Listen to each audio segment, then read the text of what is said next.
Hi there. Welcome to Easy English with Alicia. And in today's lesson, we are looking at 2 versus 4. Why is that? Well, it's because as an English teacher with over 15 years of experience, I've noticed that one of the most common mistakes my students make, and not just my students, I guess any students I've really had any kind of contact with, is 2 and 4. Why is that? Well, because they're pretty similar and we can use them in similar ways, but they are not the same. They are different. And that's why today I want to explain to you their differences and how to use them so you can stop making this mistake that makes you look like a beginner because you're not a beginner. You're way better than a beginner. And that's why you're here at this video to help polish your English and make you sound fluent. So let's get started. So, like I said before, both 2 and 4 are prepositions, but they are used differently. Let's go ahead and focus on 2. 2. We use 2 when something moves in a direction, like towards a person, place, or a thing. It often shows transfer of something, a message, an object, movement. Let's look at some examples. I gave the book to my teacher. Okay, so here there's a transfer of an object, right? It's a book. I gave the book to my teacher instead of for. We wouldn't say for. Next one. She walked to school. Again, this shows a movement or a direction. She walked to school. Next example. Please say hello to your mom. Again, we're transferring a message here. Give the message to your mom. So think of 2 as showing movement or destination. Now let's go ahead and look at 4. We use 4 when something is intended to benefit someone. It shows purpose, reason, or advantage. Let's look at some examples. This gift is for you. You are benefiting. This gift is for you. Next example. He opened the door for his friend. So this action is done to help someone. He opened the door for his friend. Next example.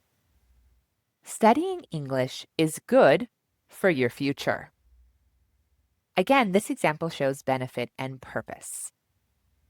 Think of 4 as showing help, benefit, or purpose.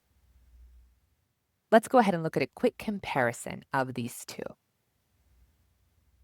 I wrote a letter to my grandmother.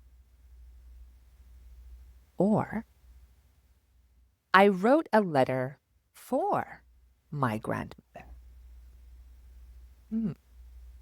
So this is tricky, but it doesn't mean the same thing. Surprise, surprise.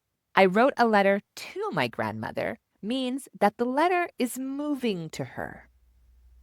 It's going to her. Whereas I wrote a letter for my grandmother just means perhaps I wrote it to help her because maybe she couldn't write it, or this letter is hers, like it's going to be in her possession. The letter is for my grandmother.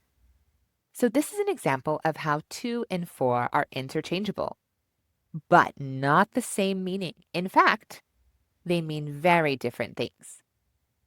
Remember, 2 is the direction or the receiver, whereas 4 is the benefit or the purpose.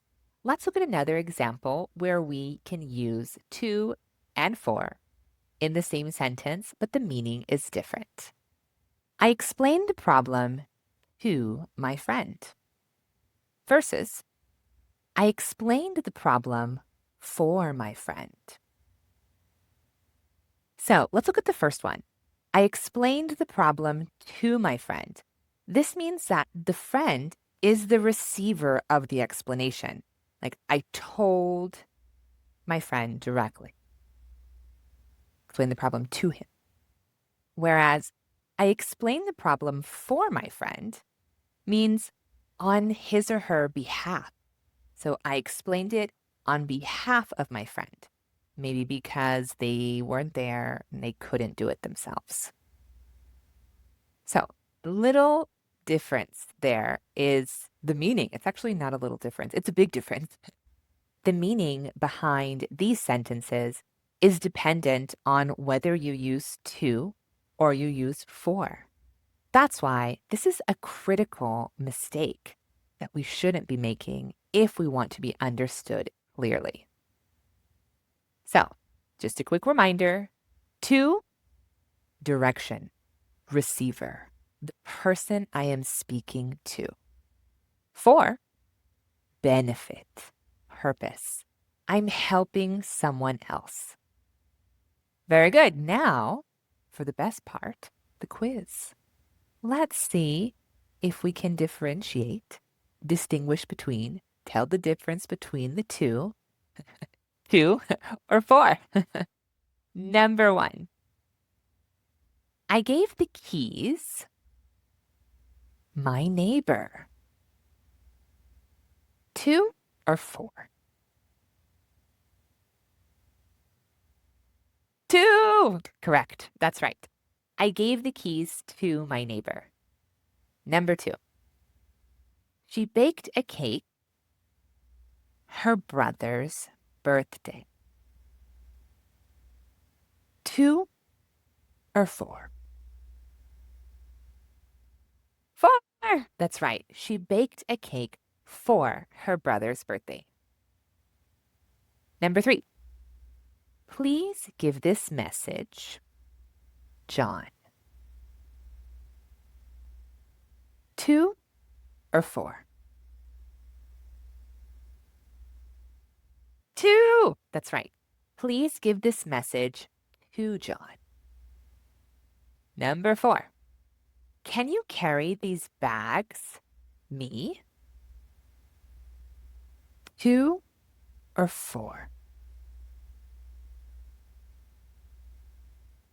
Four. That's right. Can you carry these bags for me? And the last question. He walked the park every morning. Two or four? Two.